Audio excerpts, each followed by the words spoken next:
குழந்தைகளுக்கு நம்ம என்ன தெரியுமா பண்றோம், உடனே அந்த போனை கொடுத்துடுறோம். சாப்பிடுறப்ப இவன் போனை பார்த்தானா நிம்மதியா நம்மள தொந்தரவு பண்ணாம இருப்பான் பாண்டு போனை கொடுத்துடுறோம்ல.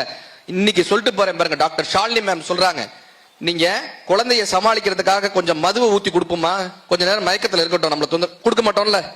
இந்த மதுவை விட 10 மடங்கு டோப்போமின் இந்த செல்போன்ல இருக்கான். குழந்தைகள் பார்க்கும்போது நம்ம என்ன பண்றோம்னா பெரிய சந்தோஷமா சொல்றோம், என் பையன் யூடியூப்ல அப்படியே அஜித் பாட்டை போட்டு டான்ஸ் ஆடுவான் தெரியுமா, என் பையனுக்கு எவ்வளவு அறிவு தெரியுமான்றோம். அது அறிவு கிடையாது, அது அறிவு கிடையாது.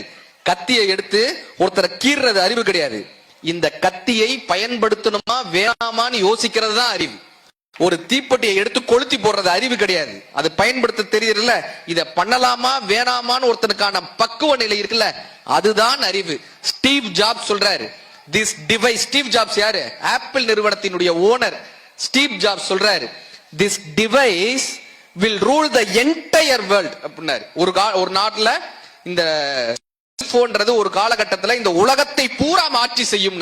அப்ப பத்திரிகையாளர்கள் கேட்கிறாங்க, ஏன் சார் உங்க பசங்க இந்த செல்போனை பயன்படுத்துறாங்களான்னு. ஸ்டீவ் ஜாப்ஸ் பதில் என்ன தெரியுமா, my son is not matured enough to use this sell because he is studying his college.